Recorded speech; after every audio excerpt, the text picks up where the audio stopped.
할렐루야. 우리 하나님 크신 은혜와 또 축복이 함께 하시기를 축원합니다. 오늘 말씀의 제목은 이스라엘의 위로를 기다린 사람. 이번에 대림절기 가운데 우리는 소망의 삶 살아가기, 이러한 제목으로 우리가 같이 말씀의 은혜를 나누었습니다. 오늘은 이제 대강주일 네 번째 주일 예배입니다. 오늘 성경에 시므온과 또 안나가 그 뒤편에 등장합니다. 이 시므온의 별명은 이스라엘의 위로를 기다리는 자였습니다.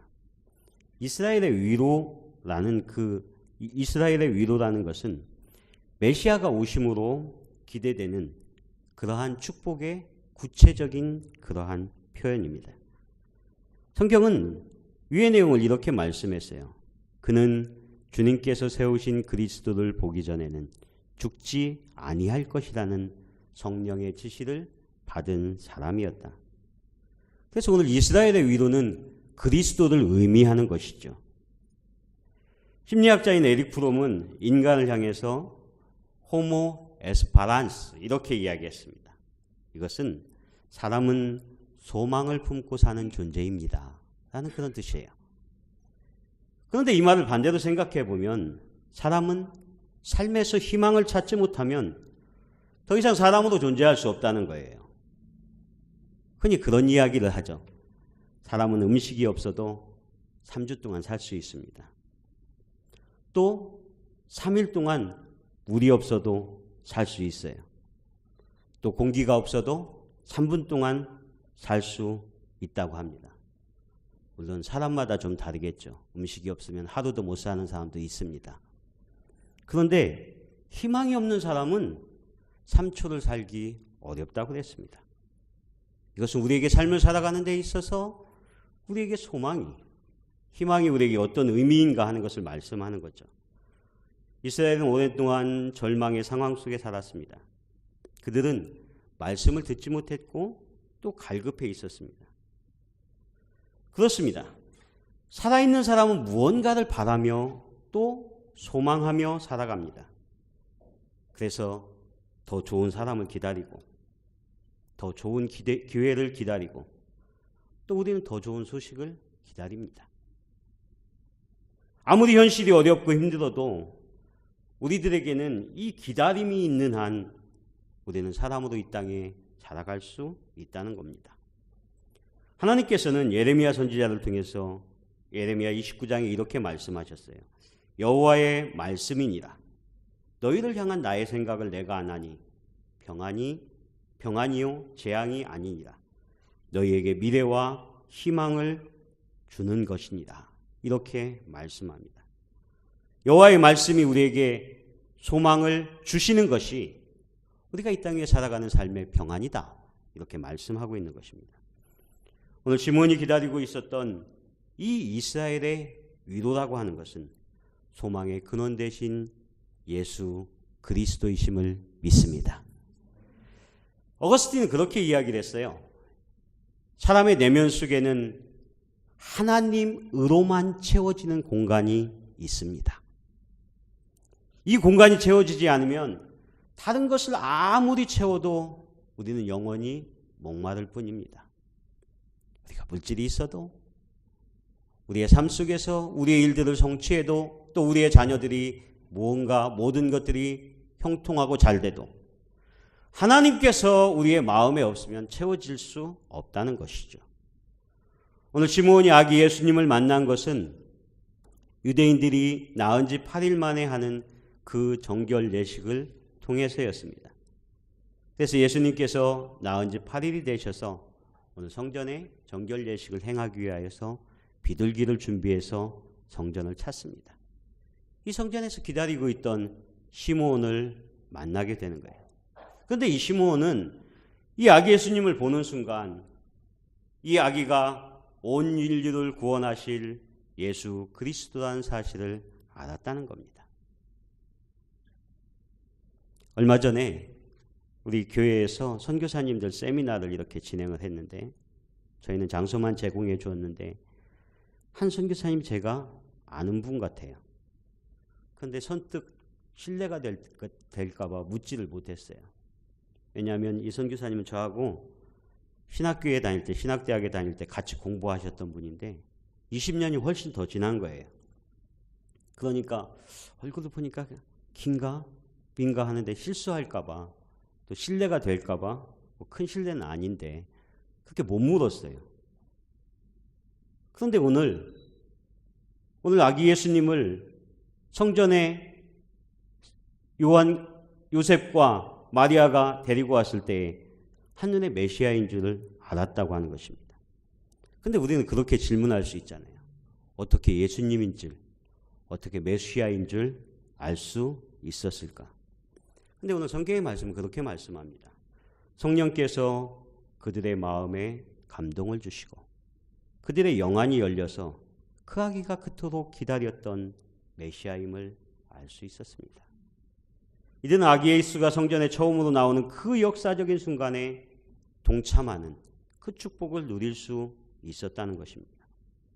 예수 그리스도는 하나님께서 주시는 놀라운 선물을 큰 기쁨으로 받는 첫 번째 또 그런 사람들이 될 수 있었다는 겁니다. 사랑하는 여러분, 하나님 여기에 임재하심을 믿습니다. 믿으시죠? 그런데 하나님 우리와 함께 하시는데 우리가 하나님을 만나지 못해요. 죄송한 말씀이지만 마음을 열지 못하고 거저왔다가 거저갈 수도 있어요. 오늘 우리 가운데 하나님 임재하시고 하나님 우리와 함께 하시는데에도 만나지 못할 수 있다는 겁니다. 그런데 오늘 시므온은 어떻게 아기 예수님이 처음 성전에 왔을 때 만날 수 있었을까? 성령 하나님께서 그와 함께 하셨는 줄 믿습니다. 이 시므온에게는 그 당시에 암울한 그러한 시대적인 그러한 상황 속에서 이스라엘의 구원을 바라는 간절한 소원이 있었어요. 사람들이 암울한 현실을 당하면 사람들에게 이 슬픔과 비관적인 마음이 있으면 또 개인적으로 상처를 입으면 흔히 그런 이야기를 하죠. 사람이 구부러지기 쉽습니다. 그래서 심리학적 용어로는 구부러진 자아상을 가질 수 있다는 거예요.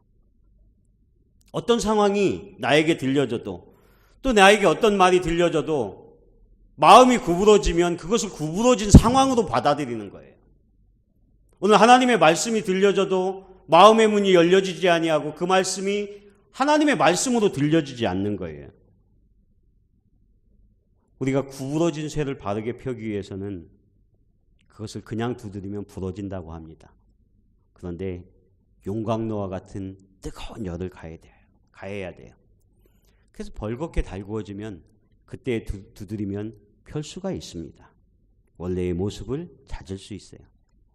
우리의 마음에 성령 하나님께서 강력하게 감동하셔서 주님, 나에게 있는 이 상처난 마음, 고통의 마음, 성령 하나님만 치유하실 수 있습니다. 여러분 맡길 수 있기를 축원합니다. 하나님은 그렇게 하실 수 있는 분이에요. 성령 하나님의 뜨거운 감동이 있어야. 그래서 예전에는 불 받았다고 하잖아요. 불 받았다고. 우리가 하나님의 은혜를 체험한 것을 불 받았다 이렇게 표현하잖아요. 불 받으면 성령 하나님을 그렇게 뜨겁게 체험하면 우리의 가지고 있었던 모든 문제의 근원들이 그 속에서 해결된다는 거죠. 자유로워질 수 있고 하나님이 주시는 놀라운 감사와 긍정으로 우리 안을 채울 수 있다는 겁니다. 오늘 이 시므온은 모든 그 시대의 사람들이 예수 그리스도를 영접하지 못하였을 그 순간에도 그는 성전을 가까이 하며 성령 하나님께서 인도하시는 사람이었기 때문에 성전에 아기 예수님이 들어오는 순간 성령께서 말씀하셔서 그 예수님을 만나고 그 예수님께 경배할 수 있었다. 이렇게 말씀하는 것입니다. 윌리엄 말스톤이라고 하는 심리학자는 여러 사람을 상대로 설문조사를 했습니다. 그런데 이런 결과를 받았어요. 많은 사람들이 삶을 살아가는 목적 중에 90%가 넘는 그러한 사람들이 무언가를 기다리고 있다는 거예요. 그 많은 시간 또 그 많은 마음, 그 많은 생각들을 기다리는 일에 쓴다는 거예요. 무언가를 기다립니다. 소식을 기다리고 사람을 기다리고 또 기회를 기다리고 좀 더 변화되기를 기다리고 나에게도 좋은 세월이 오겠지 생각하면서 좋은 세월을 기다립니다. 그래서 무던히도 기다리는 것이 우리의 삶이라는 거예요. 그런데 이 기다림을 우리가 두 가지로 설명할 수가 있습니다. 하나는 세상 사람들이 희망사항으로 여기는 것이죠. 막연한 바람입니다. 내가 바뀌어지겠지. 불과 몇 년 지나면 나에게 새로운 것들이 주어지겠지. 행여 나아지겠지. 그래서 과거로부터 현재로 또 미래로 바뀌어질 거야. 막연한 아무 내용도 없고 보장도 없는 것들을 사람들은 바란다는 거예요. 희망사항으로. 그런데 오늘 성경이 말씀하는 기다림은 그러한 기다림이 아닙니다. 오늘 성경은 약속의 책입니다. 오늘 우리에게 하나님의 약속이 있는 줄 믿습니다. 메시아를 주시겠다고 약속했잖아요. 그래서 우리는 막연히 기다리는 게 아니고요. 약속을 부여잡고 기다리는 거예요. 그래서 약속의 말씀을 읽고 말씀 속에서 나에게 주시는 그 말씀, 우리가 그것을 부여잡고 기다리는 겁니다. 세상 사람들이 막연하게 내가 좀 달라질 거야. 아무것도 준비하지 않은 채, 움직이지 않은 채. 실제로 그렇습니까? 그러한 기다림은 헛된 기다림일 때가 많다는 것입니다. 오늘 약속의 말씀을 우리가 잡고 살아가는 것은 우리에게 소망을 준다는 거예요. 그래서 그 소망 자체가 내 삶의 중요한 위로가 되고, 오늘 구약의 말씀이 우리가 이 말씀을 구속사적인 관점에서 보는 것은 예수 그리스도를 우리에게 허락하시겠다고 하는 것이 믿음의 사람들에게는 소망인 거예요. 말씀드렸지만 이 유대인들이 신비 아닙니까? 수천 년 동안 나라가 없었는데도 불구하고 그들이 흩어지지 않았던 그 힘, 그들이 말씀, 예수 그리스도를 주시겠다는 그 약속의 말씀을 부여잡았기 때문에 그들은 그 소망을 바라보고 그 위로를 바라보면서 그들이 기다릴 수 있었다고 하는 것입니다. 성경은 오늘 주님의 위로를 기다린 사람의 모습을 말해주고 있습니다. 특별한 신앙이죠. 그 내용은 어떤 물질적인 풍요를 기다리는 것이 아니었어요. 오히려 영적인 것을 기다렸고, 내 자신의 어떤 영달 또 형통함, 좋은 일이 일어나기를 기다린 것이 아니라, 내 방법대로 기다린 것이 아니라 말씀대로 하나님의 뜻, 하나님의 경륜, 하나님의 섭리를 바라보면서 그것을 기다리고 구원을 기다렸다는 것입니다. 그래서 이 약속을 믿는 자들은 그 하나님의 말씀 그대로 성취되는 기쁨을 누릴 수 있었습니다. 사랑하는 여러분, 우리가 성탄을 기다리며 이 약속의 시간을 위해서 여러분들은 무엇을 준비하고 있습니까? 오늘 성경은 시므온을 나이가 많은 노인이었다 이렇게 소개합니다. 그래서 그에게 말씀을 보면 그가 주의 그리스도를 보기 전에는 죽지 아니하리라 하는 말씀을 듣습니다. 그래서 그는 성령의 지시를 받고 오늘 성령의 감동으로 성전에 들어가고 성령 하나님께서 그를 이끄셔서 그를 아기 예수님을 만나게 하셨다는 겁니다. 그래서 예수님을 만난 순간 시므온의 입에서 탄성이 나오는 거예요. 오, 주제요. 예전에 저희 어머니도 무슨 일이 있으면 주여, 어떤 때에는 주여 간절히도 하고, 놀랄 때도 심지어는 주여 이렇게 놀래요. 저희 집사람도 가끔 그래서 놀랄 때는 좀 하지 말라고, 내가 놀랜다고 그렇게 이야기하는데 이게 성경에 있는 거더라고요. 오, 주제요.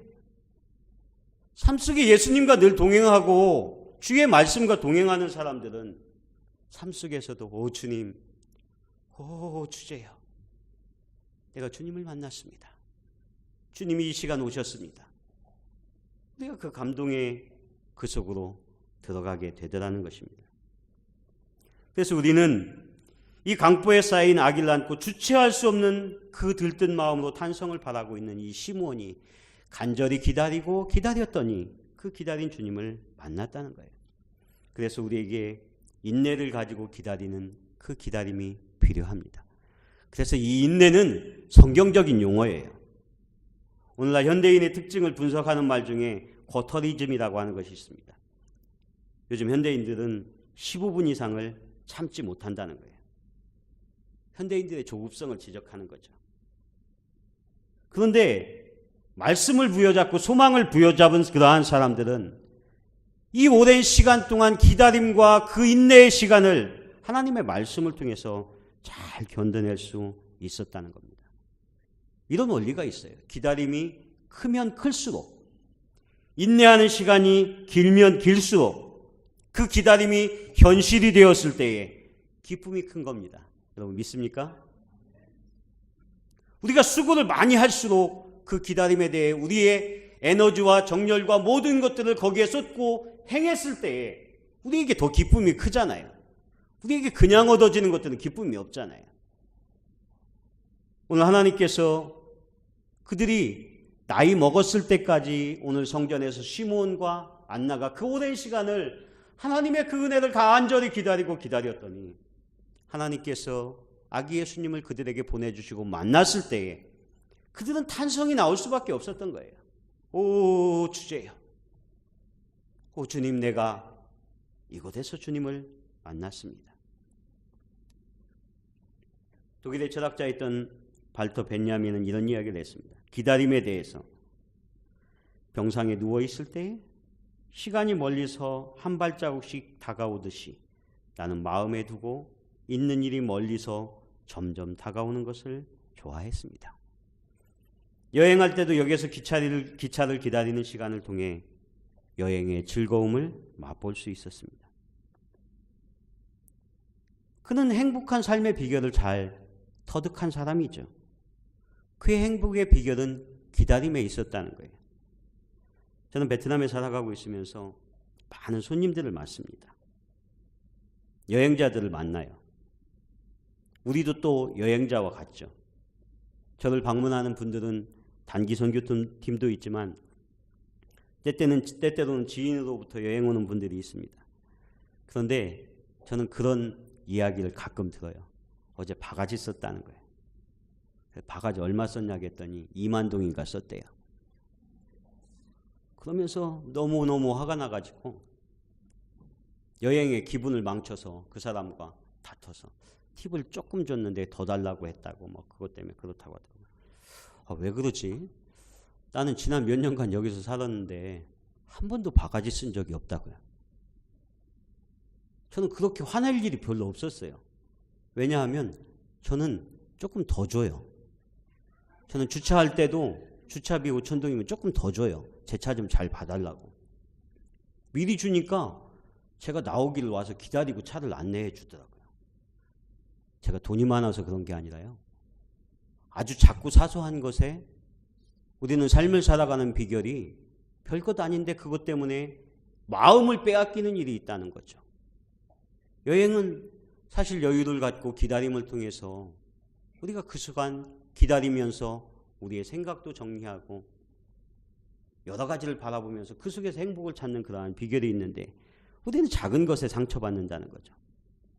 오늘 시므온은 의롭고 경건한 사람으로서 이스라엘의 위로를 기다리는 사람이라고 말씀했습니다. 이스라엘의 위로는 이스라엘의 구원을 말하는 것입니다. 이스라엘을 구원할 메시아이신 그리스도를 간절히 기다리고 있는 것입니다. 그리스도를 보기까지는 내가 죽지 아니하리라는 성령의 약속하심을 받고 그는 결국 탄생하신 메시아 아기 예수님을 만나게 되었습니다. 오늘 이 누가복음에는 이 시므온과 또 한 사람 안나 선지자를 기록하고 있습니다. 그들의 공통점은 나이가 많다는 거예요. 나이가 많다는 것은 하나님의 부름을 받을 날이 가까웠다는 겁니다. 조급합니다. 그런데 오늘 성경은 이 시므온과 안나가 늘 성전을 가까이 하며 살았다 이렇게 말씀합니다. 오늘 27절에 보면 성전에 들어가매 마침 부모가 율법의 관례대로 행하고자 하여 그 아기 예수를 데리고 오는지라 시므온이 아기를 안고 하나님을 찬송하여 이르되 그들이 성전에 들어갔다 이렇게 소개하고 있습니다. 그래서 시므온과 안나는 첫 성탄 때에 성전에서 탄생하신 탄생하신 주님을 만났던 것입니다. 여러분 이 사실을 기억하십시오. 예수님을 만난 것은 캐롤이 울려 퍼지는 길거리가 아니었습니다. 크리스마스 트리와 온갖 것으로 장식한 백화점도 아닙니다. 성전입니다. 이 사람들이 성전을 떠나지 아니하고 주야로 금식하며 기도함으로 섬기더니 안나도 성전에서 주님을 만난 것입니다. 사랑하는 여러분, 여러분의 삶이 성전을 중심한 삶의 중심이 있기를 축원합니다. 그래야 우리는 올해도 주님을 만날 수 있습니다. 성전 밖에서는 예수님을 만날 수가 없어요. 백화점에서는 예수님이 계신 게 아니에요. 이스라엘 사람들이 이 성전에 대해서 집착하는 것은 그럴 만한 이유가 있습니다. 그들이 성전을 가까이 한 사람이 경건된 삶을 살았고 성전과 신앙과의 그러한 깊은 관계가 그 속에 있었습니다. 요즘의 사람들은 어떻습니까? 어떻게든 우리는 분주함을 이유로 교회와 일정 거리를 유지하려고 합니다. 그래서 심지어 성전을 멀리 하려고까지 합니다. 지금 나와 성전의 거리는 주님과 나와의 거리입니다. 물론 그렇게 말씀하시는 분이 있을 거예요. 목사님, 성전이 신학적으로 지금 오늘날의 성전이 그 성전입니까?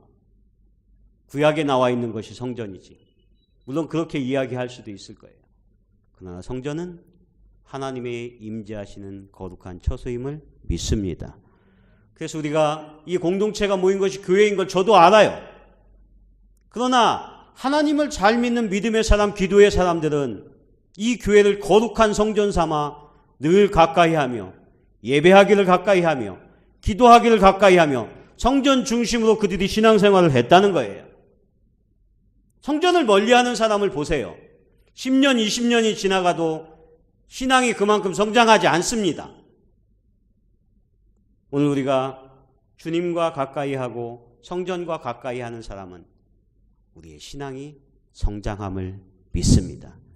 사랑하는 여러분, 올 2016년도 성탄에 여러분의 신앙을 다시 한번 점검해 보시고 이 베트남에 우리가 살아가지만 분주하지만 이 교회가 성전임을 믿고 하나님 앞에 예배하고 기도하는 것을 힘쓰시는 여러분 되시기를 축원합니다.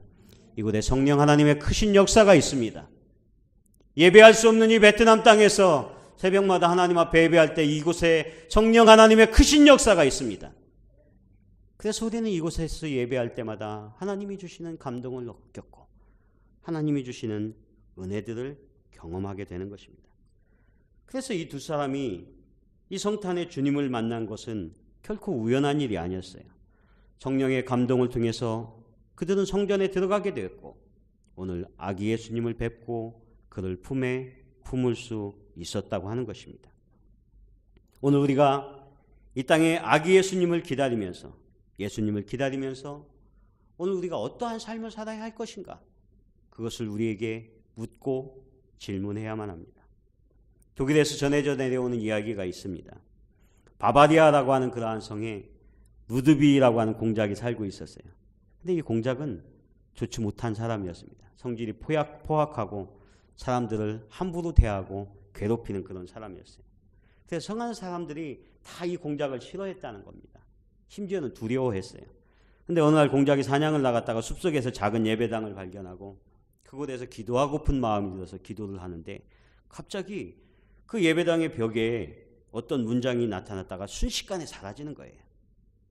그런데 이 공작은 순간적으로 그 속에 3이라는 숫자와 무서운 심판이라고 하는 그 단어를 겨우 읽을 수 있었습니다.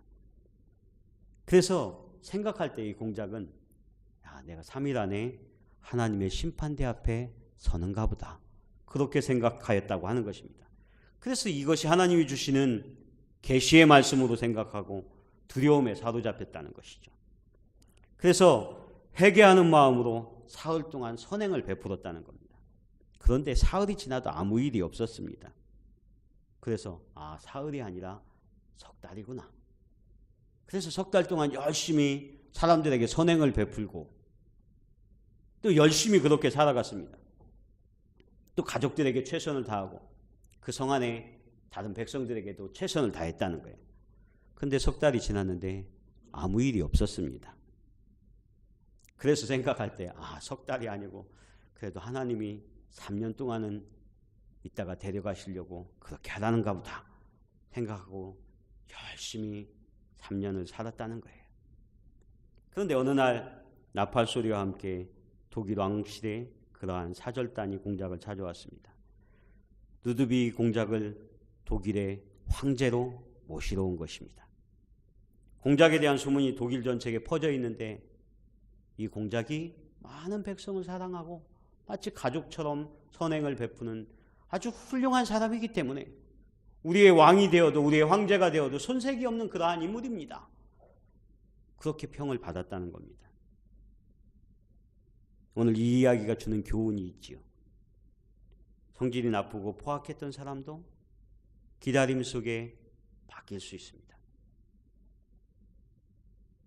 저는 지난 주간에 순종이라고 하는 선교 영화를 보았습니다. 제가 오래전부터 이 영화를 꼭 보려고 그렇게 해서 지난주에 그 영화를 찾아서 보게 됐어요.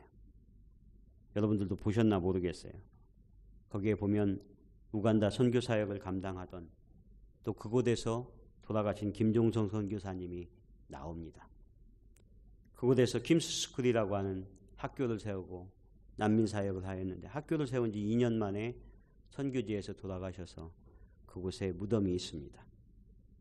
그런데 지금 킴스스쿨을 운영하고 있는 또 담당하고 있는 선교사님은 김은혜 선교사님 부부입니다. 이 김은혜 선교사님은 김종성 선교사님의 딸입니다. 그 사위와 함께 이분은 원래 학교 선생님이었는데 학교 선생님을 중단하고 사표를 내고 이 우간다에 아버지가 세워놨던 그 학교를 그 본인들이 하기 위해서 그곳에 들어갔습니다. 그래서 그 어머니와 함께 그곳에서 그 우간다 아이들을 섬기며 또 학교 사역을 하는 그러한 다큐멘터리입니다. 영화 제목이 순종이에요. 근데 저는 이 영화가 너무 감동적이고 우리 선교사들이 꼭 보아야 할 영화인 걸로 알아서 보면서 제 마음에 감동이 많이 있었을 뿐만 아니라 하나님의 부르심에 대해서 많이 다시 한번 생각하게 되었습니다. 지난 주간에 저한테 손님이 왔었습니다. 이 손님은 이제 에티오피아로 부부가 선교사로 헌신하며 떠나는 목사님 부부는 아닌데 다니던 직장을 포기하고 그 부르심을 위해 떠나는 분들입니다. 근데 저희 아들하고 관련이 있는 분이에요. 저희 아이한테 전화가 왔어요. 아빠, 그 선생님 가는데 꼭 식사 대접하고 잘 좀 모시라고 저한테 부탁을 하더라고요.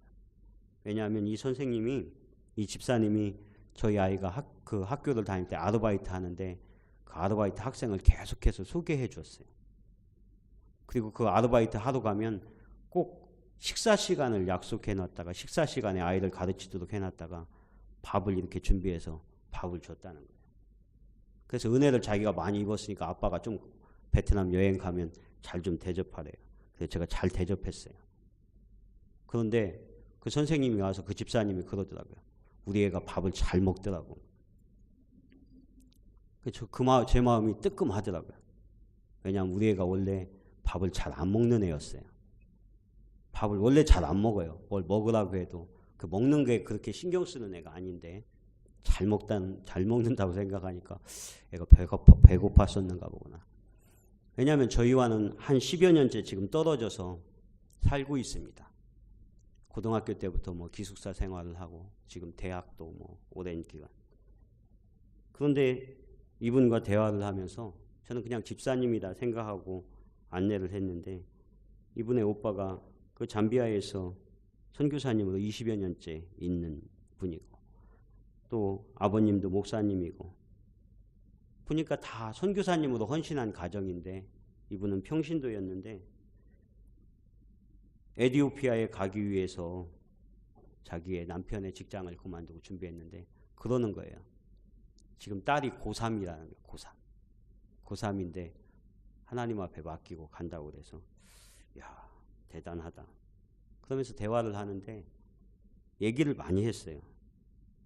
제가 얘기를 많이 한 게 아니라 그분이 얘기를 많이 하시더라고요. 그러면서 자기가 20년 전에 에티오피아에 자기 사촌 누님이 그곳에서 선교 사역을 하고 있어서 갔는데 그곳에서 한 무슬림 아기를 만났다는 거예요. 선교사님 가정들이 선교사 단기 사역을 가면 아이들이 모여드는데 근데 한 무슬림 아이인데 얘는 소아마비라 걷지를 못하고 기어서 나오더라는 거예요. 근데 갑자기 극률한 마음이 들어서 그 무슬림 아이를 안아줬다는 거예요. 강성 무슬림 가정인데 자기도 성격이 까칠한데 갑자기 그 아이를 안고 싶은데 그 아이를 안았는데 하나님이 그런 마음을 주시더래요. 자기가 주체할 수 없는 눈물이 막 쏟아져서 그 아이를 안고 있는데 왜 하나님 다른 아이들은 예수도 다 믿고 하는데 이 아이는 무슬림 가정에서 태어났습니까?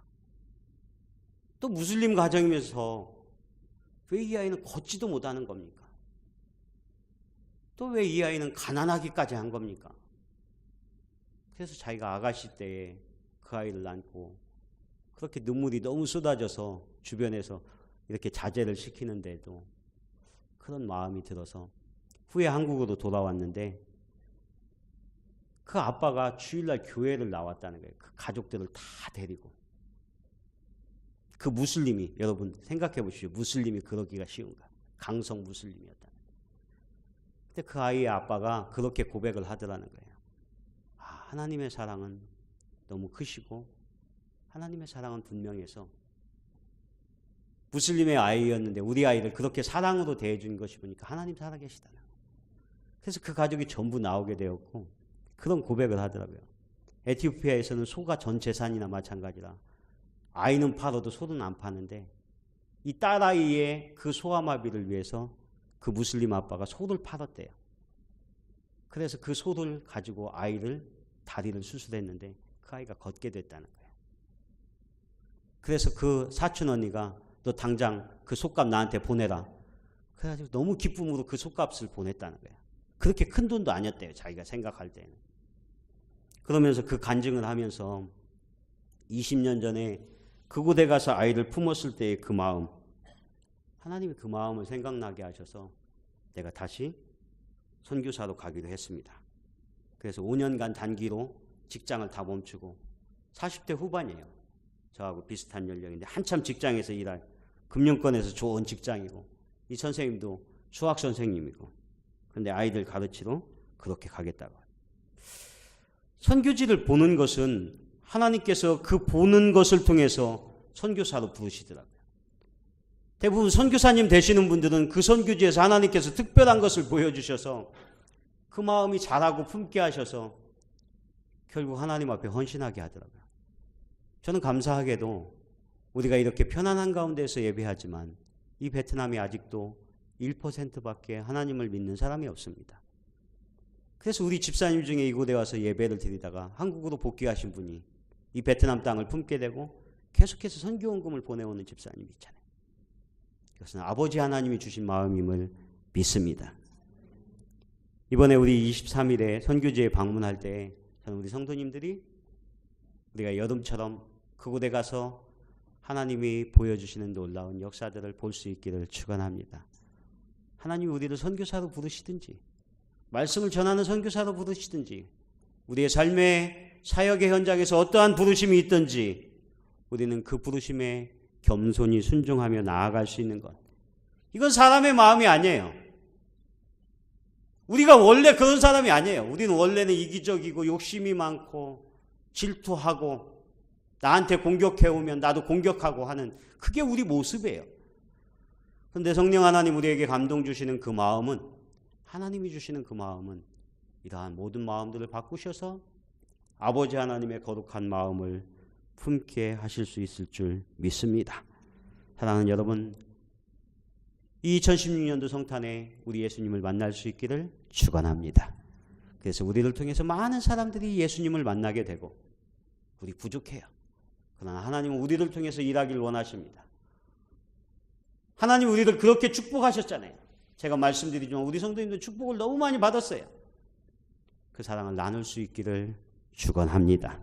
그래서 오늘 이 시므온과 같이 우리가 성전에서 예수님을 기다리면서 예수님을 만나서 오늘 그가 고백하잖아요. 종을 평안히 놓아 주시는도다.